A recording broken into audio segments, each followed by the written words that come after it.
Hi, I'm Courtenay Turner. Welcome to WIM, What is Movement? And today we have Team USA gymnast Brandon Wynn here with us. Tell us a little bit about yourself. Yeah, so Team USA gymnast, grew up in New Jersey and did my undergrad at Ohio State, which was an amazing opportunity. Got to go out there at 18 years old, never lived away from home, and did gymnastics for a living. Also did a little bit of school on the side. And then moved out to the Olympic Training Center in Colorado, where I trained through 2016 and now a resident of California in Santa Monica. I have a fitness studio there, and a really big piece of what I do as well is my online fitness company that I run. Awesome. So, what was your first experience with movement? How did you find gymnastics? So I started gymnastics when I was 7. Just my parents pouring me into it, right? Like I had way too Okay. much energy, the typical story. Backflips off the couch, right? We had a diving board. I was being reckless, and Okay. they were like, "We'll put you in gymnastics." And when I started, I actually was not successful at all in the sport. I was one of the worst in my group. Yeah, I couldn't really connect with it. I was always really naturally strong, but I couldn't figure out the movement aspect and really get into the Yeah. craft. And I started to pick it up a little bit later on. Going all the way back when I was 13, I Okay. started training twice a day. So I was like, okay, I'm gonna start with the morning, right? So I did 2 mornings a week, and then obviously 6 nights a week. And then when I was 15, I was a freshman in high school. I decided to stop going to high school because it was just too challenging to travel for these competitions and be training all the time and then keep up with traditional high school. I think the last straw for me is my mom came into school and she was like, listen, this is what we want to arrange with you guys. Gym class and lunch. If you could just move that to the end of Brandon's schedule, right at the end, and then he could just leave so we can go to gymnastics Yeah. practice. And my high school was like, well, we don't know that his gymnastics practice is adequate for what gym class would provide. And my mom and I were just like, we Wow. don't agree. Yeah. we really I don't beg to agree. differ. So we decided at that point. I was like, all right, I'm not going to high school anymore, and I started going to a county college. So I was taking classes there that qualified for high school credits and then also college credits. So then by the Wow. time I graduated high school, which I did through an online program, I was already a sophomore in college really with all my credits. So I Wow. went to Ohio State and I could take that nice slow track, right? I was taking Right. like the bare minimum that was allowed at the time and really just enjoying my experience. So got real serious then. And Okay. then first year at Ohio State, you're a young recruit coming onto the Yeah. team. You have all these older guys that are amazing. And for me, it was just like, wow, how am I going to fit into this team? And I remember thinking, the skills that I brought, I wasn't a full scholarship athlete, right? So I wasn't the best. I was like, well, how am I going to become, a piece of this team? And even the coaches, one of the coaches was like, do you think you're going to make the lineup on every single event? Kind of got me thinking. So worked really hard through my freshman year. And then by the time I hit my sophomore year, I got my first All American, made my first U.S. national team, and never made it as a junior, made it as a senior, and then continued my international career from there. That's awesome. So gymnastics has been something that's always been a part of your life. Yeah, You've always 7 years gravitated old. towards Yeah. it. Um, how is your family was really supportive of it? Very supportive. I Okay. probably have, the two best parents anybody could ask for. I mean, my mom driving me to gymnastics practice 45 minutes each day, working like crazy, right? Homework in the car, bringing dinner. I mean, it was just nuts. Traveling every weekend. Super supportive. Do you feel like that had a huge impact on your success and your choices? Absolutely. I think that anytime you have somebody young that's developing and trying to decide, what route do I go down in my life, you get this constant, consistent support. You're like, wow, that's my path. That's who I Right. should become. Right. And it never wavered. Right. It was always very consistent.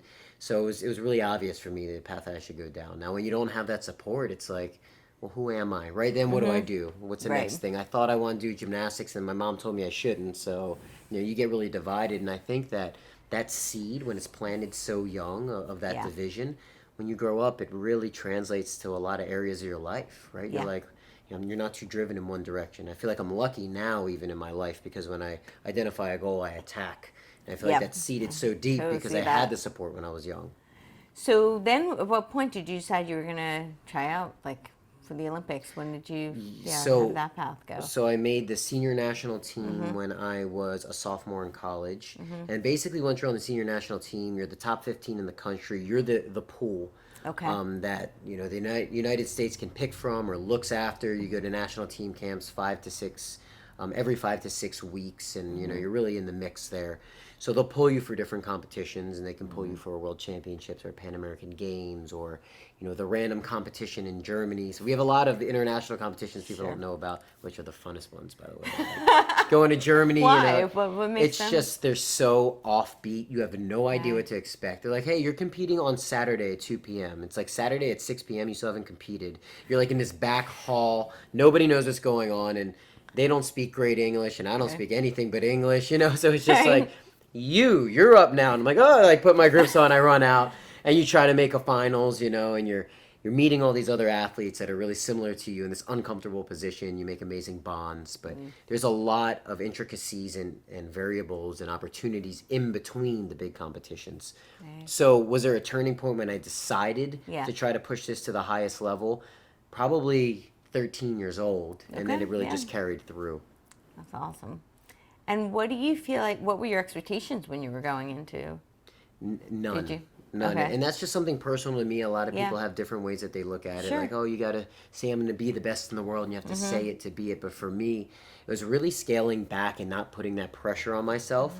But for me, it was more than just the pressure aspect. It was the mindset of not attaching myself to that outcome that allowed me to be free, right? And that's really what I think a lot of people miss. Is you can do a lot of preparation, right, and try to put all of these things together. In the end of the day, there's always going to be a gap between your actions and the actual outcome. Like you just can't push all the way up to the door of grabbing that outcome and forcing it to happen. Even when you're in an interaction with one other individual, you can't force that. I mean, you're an individual, right? Right. So I think that there's always some sort of gap in margin and degree. You can't control somebody else's reaction, response. Exactly. So then how are you going to control winning the Olympic Games? Right. So for me, it was really more about, okay, let's structure my life to this amazing degree of detail, right? And handle everything that I can handle, and then let go of whatever else happens. I think when you treat life like that, then you're enjoying the journey, like no matter what. Right. Even I didn't reach the goals that I wanted to reach in the sport.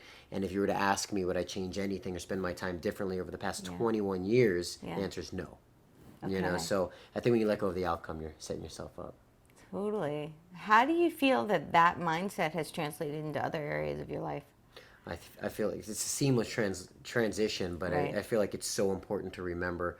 Now being in business and a lot of what I do is really just creating as much information as possible and delivering that information. And I think that there's a gap, and this is all that we've been talking about since we've met and all day long today, right? But there's really a gap between what people want to do in fitness, right, and what they're trying to achieve, and then what movement is and craft. And that's what I'm really trying to deliver on the information part. So I'm producing a ton of information, and how that translates is, how many YouTube videos can you possibly produce or Instagram posts, and what's that actually going to do for you in your life? And when people tell you social media is a waste of time, and people tell you that, oh, you need to do this, and this business coach or this person does this, and in the end of the day, how that translates is I'm going to put as much information in the world as possible that's beneficial to other people. And then everything else, and then my goals will come around as long as I'm acting in the way that I know works. So I think it's everywhere in life, for sure. Totally. I'm really curious about that. So like when you talk about movement every day versus, so you were in a sport that was incredibly disciplined, very vigorous, with really specific goals. And now you still love to move, and you like to help other people move. How did your training transition personally?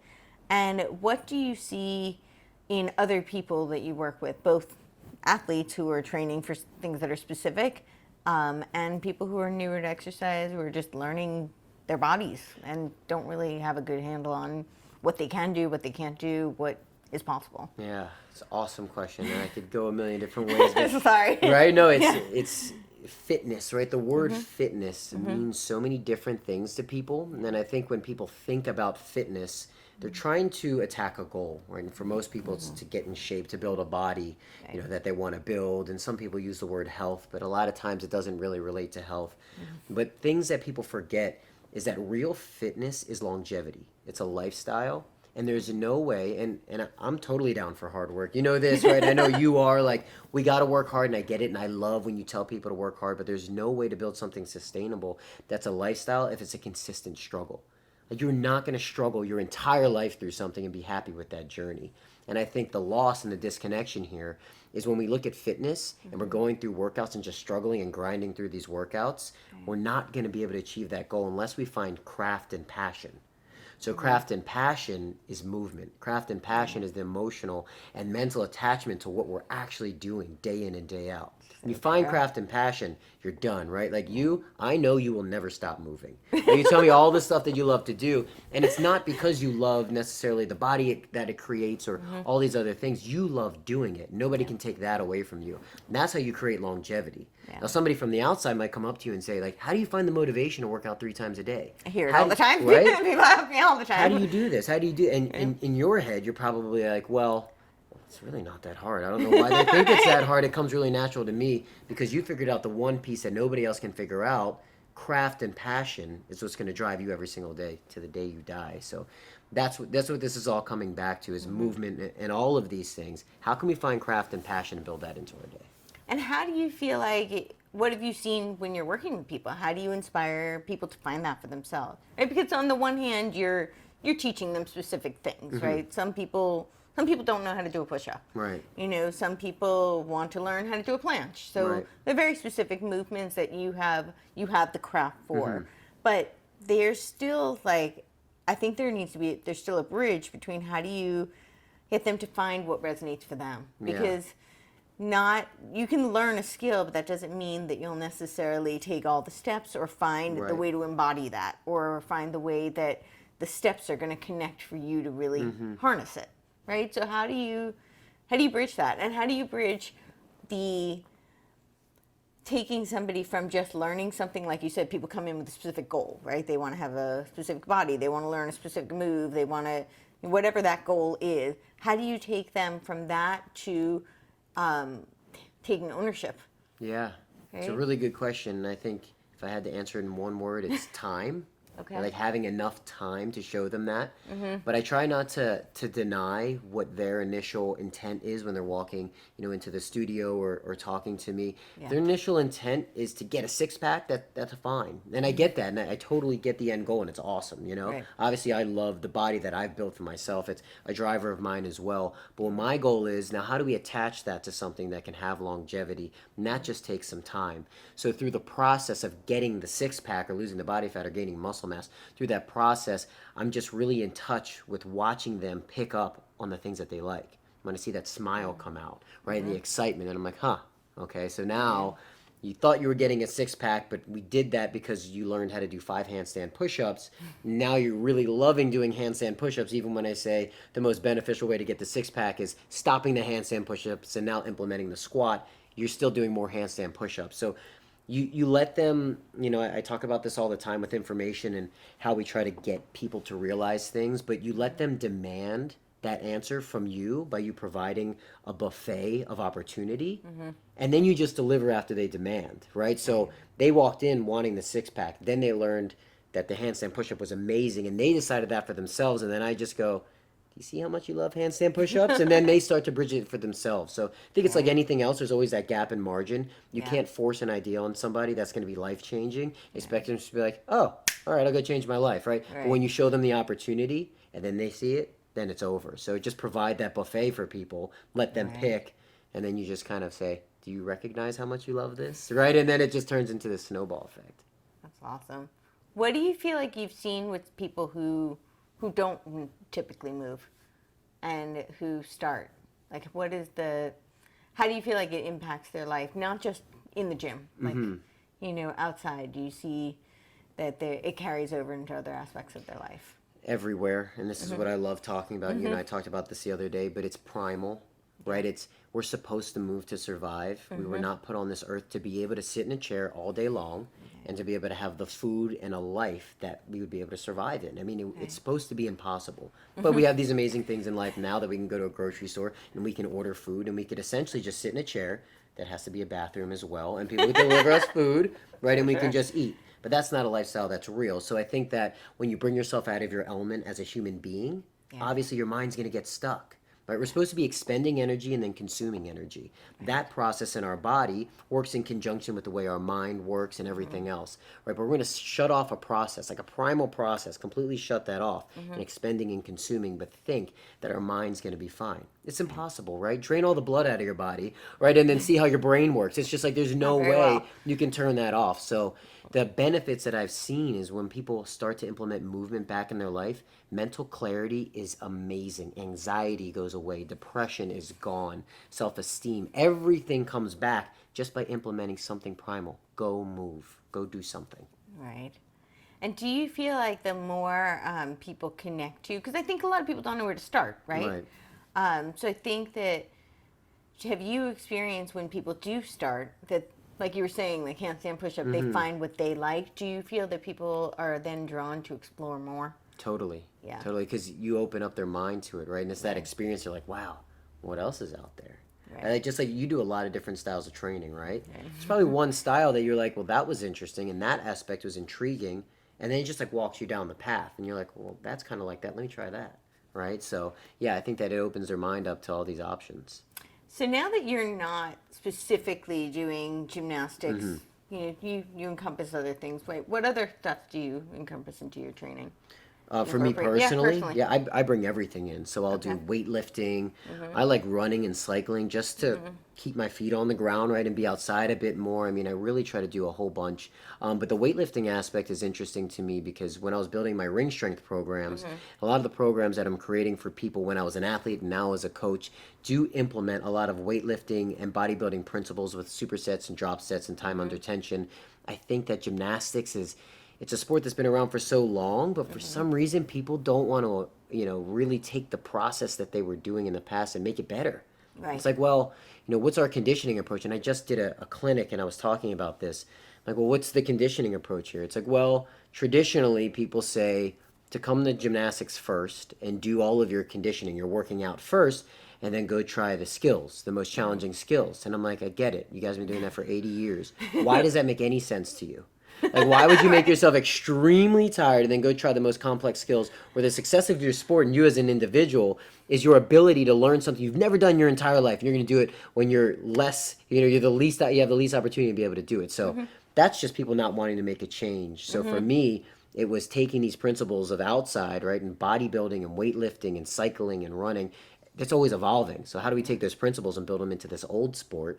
And I think that I've really changed the game on how people do rings conditioning specifically in my sport. I think the way that I do it and teach it is unique to anybody in the entire world. I really do believe that. And I think it's because I'm looking outside and saying, all these other things are evolving. Well, how do we take some of that and bring it into gymnastics? Right. I know for me, so the premise of this show, I believe all human beings are designed to move, and the way that which they do is their unique creative expression. Yes. So, some people like to do gymnastics, some people like to play soccer. Everybody has, but the way that even within the different sports, the way that they do it's very personal, right? But one of the most exciting things for me about movement, and you talked about fitness, is when you find a connection to your body, is being able to explore that and being able to explore what resonates for you and what feels good for you and learning different things you didn't know you could do. Right. So when we were out in the playground, you were talking about life beyond the gym. And that really that's very interesting to me because I think that is one of the most exciting things about fitness is that you can accomplish all these goals, but then what happens when you take it outside and you have this comfortability and confidence in your capabilities and you're able to explore and play.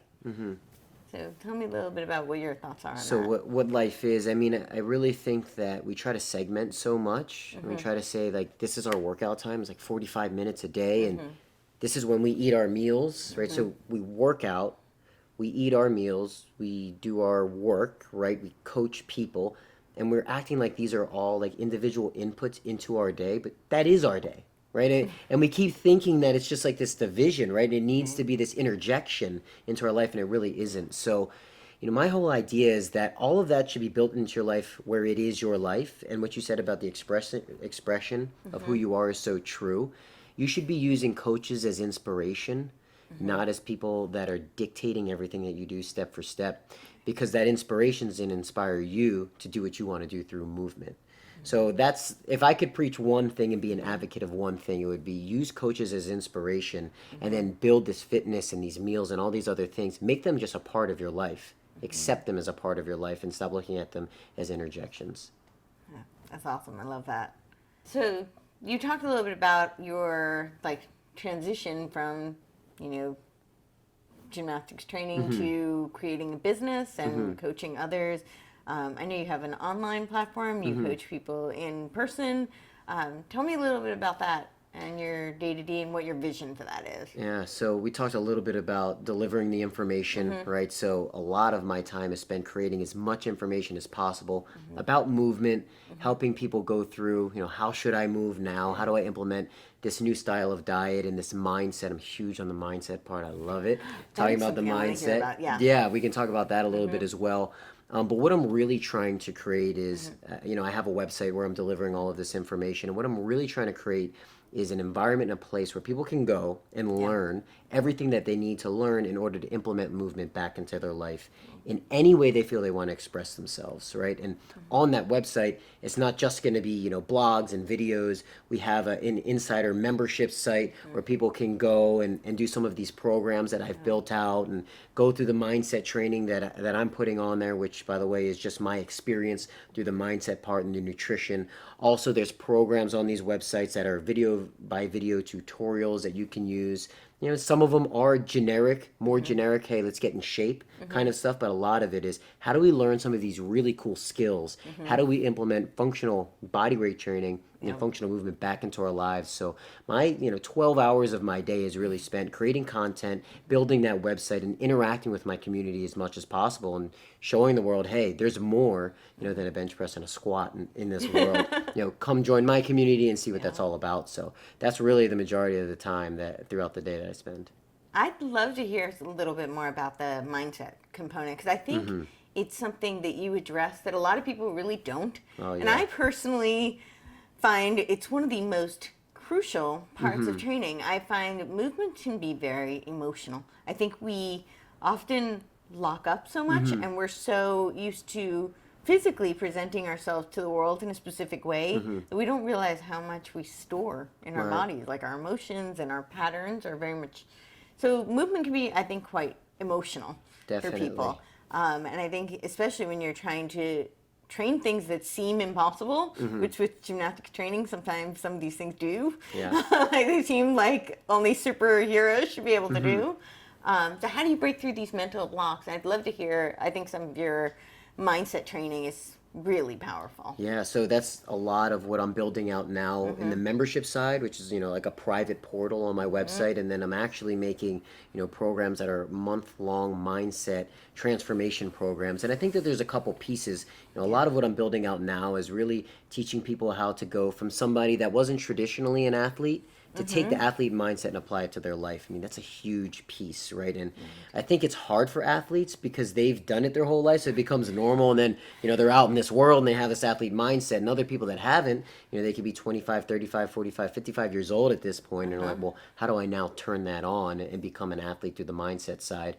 But another piece of it, and that I'm building out, same, in the membership area and then through other programs, is the mindset of recognizing why you go through your personal struggle every single day. And I think that's really big. If I could pinpoint one thing I'm most excited about in life, and one thing that I think is the most important to anybody, is being as self-aware as possible and as honest with yourself as possible. And it's just like an onion, it's right? So easy, right? Right, so easy. And nobody ever society, right?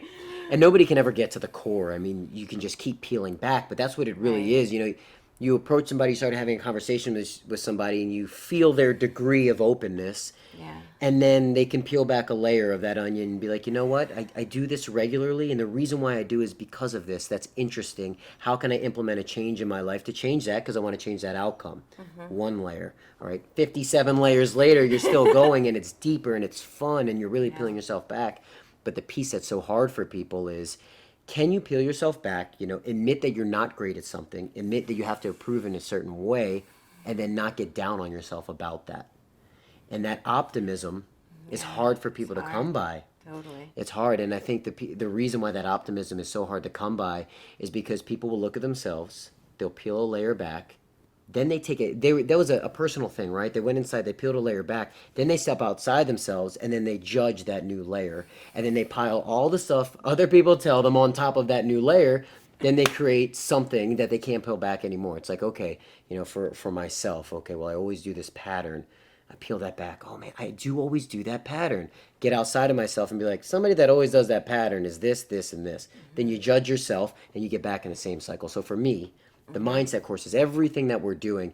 Let's peel back and let's not judge ourselves. Let's be okay with the fact that we're not great at something as long as we're okay with the process of improving and that journey of improvement, right? So that's what it's all about with the mindset stuff and everything we're creating on my website.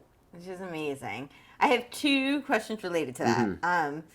So we'll start with the first one is, do you think you touched on like the difference between athletes and then non-athletes? Do you think that there is something in those labels that is kind of limiting for people? Totally. I know for me personally, that's something I actually struggled with for creating this show. I had this whole, I'm talking to people, I can't do this, I'm not an athlete. Like, so how am I going to, be in a space with movers and talk about movement? And I'm not an athlete, Right.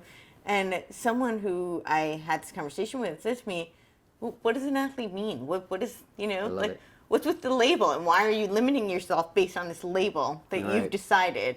So I'm very curious what your thoughts are on that. Is that something that people, do you think those labels are helpful, harmful? How do people get around them? Are they, interchange between them? I mean, I think totally interchangeable. Helpful, harmful. I think that it really comes back to how you resonate with those words as an individual. Right? Like for me, like I don't really care like about the athlete or not or the competitive edge and going back to what you were saying about starting the show and thinking that you weren't an athlete so you couldn't. And it's so funny because, and I'll call myself an athlete, right? And then I'll just reference, nobody as a non-athlete, just for this example. But as an athlete, a lot of people tell me, well, since you're an athlete and you accomplished all these different things, you have this opportunity and this one up on everybody else. And these are different things that you can do to create this and that because you are an athlete. And I always rebuttal, nobody cares because they don't. They don't. People love to clap and say that was amazing what you accomplished back then, but if you're not delivering value right now at this moment, it doesn't matter. And they shouldn't care, right? Because if I can't serve you now, right, I can't get you outside of your own box or change something or help you in some way at this very moment. I don't care what I did, winning a world championship medal or that thing, or who cares, right? And so do I think that it matters? Absolutely not. But I think the words really do resonate with people in different ways. And it probably stems back to something that they were dealing with at a time when they thought they weren't actually an athlete. But yeah, coming back to it, if you can deliver information now and value right now, a ton of information at this very moment, you're the athlete, you're the champion, you're the winner, and everything else goes out. So, yeah. So then my other question was, what were the biggest obstacles for you personally? Yeah, good question. For me, now, right, and it's probably going to be an ongoing battle. This is my goose. This is the thing that's hardest for me in my life, is being able to not let, excitement, because I'm super passionate, not let my passion pull me into a different direction so frequently. It's great to branch out and do other things, but sometimes you really want to attack something and be able to make something super duper valuable. You got to take that passion and say, that's amazing. I recognize it. Thank you for the opportunity to feel that passion. But you need to go to the side for now because I'm focusing on this. And I think that, my whole life basically has been that. I'll get pumped about an idea and I'll be like, well, I can do this, and I'll start like putting stuff in motion. 3 hours later, my whole life is different, right? So I got to really be able to focus in on a couple things and recognize a passion and appreciate it, put it to the side for now, right? And use it in my holster later on. It's always going to be there. And for me, the second piece of that, and everybody else in life, having patience and looking at your time horizon. That virtue I've never possessed personally. Me neither. I'm like, oh, that's a good idea. Cool. Let's make it happen tomorrow. Right. Like right now. Yeah, I'm like yesterday. Yeah, yesterday. Like it's too late. Like 3 days went by. Why haven't you called me back? Right. And it's just like and I think that's let's use the word athlete mindset, right? We want the result. But the people that are okay with it taking time, the people that really win the game. Because if you're just so stuck on it having to happen tomorrow, that ends up being so discouraging that you quit. So you got to be okay with that. You got to let the time just be what it is, right? Be urgent, be very urgent with your activities, but detach yourself from the outcome of when that actually happens. Right. Yeah, no, that's so true. I think the detachment is a really big, That's it. bit like we were talking about back in the playground, like being prepared, doing the work, Mm-hmm. and then trusting that it's there and letting it go, and Yeah. knowing that whatever happens, happens. Exactly. Because you're going to be okay no matter what happens, right? Right. Even if you ask yourself, like, if I don't accomplish this, will I die? Will I melt inside? And if that answer is no, it's all good, right? Like, it's all good. I have a friend whose mom always says, It's always going to be okay. It's okay until it's not okay. Yeah, You'll know when exactly. it's not okay." You'll know, right? And if you're preparing for it to not be okay, then it's like you're almost setting yourself up to make it not okay. Yeah, Just live life the way it's really supposed to good point. be. Be direct, influence, right? Have fun with it. Whatever happens, happens. What do you feel are the biggest differences in the obstacles that you face now that you're an entrepreneur, you're in the business world, and you're coaching other people versus when you were training as a gymnast? Yeah, so when I was training as a gymnast, I think that, my obstacles in the beginning of my career were very different than my obstacles at the end. In the beginning, my obstacles were primarily physical. I'm a bit of a heavier, larger gymnast, lacking flexibility, which makes, the 6 events challenging because I was really great at rings and that's where I excelled the most. And there's other events that I wasn't great at, because of those things. My obstacle there was, do I get really great at what I'm good at and then take that to the highest possible level and see what opportunities that creates, or do I take my lowest hanging fruit to make a better all around? In gymnastics, that's a a literal term, yeah. but in life, better all around person. So that was my obstacles in the beginning.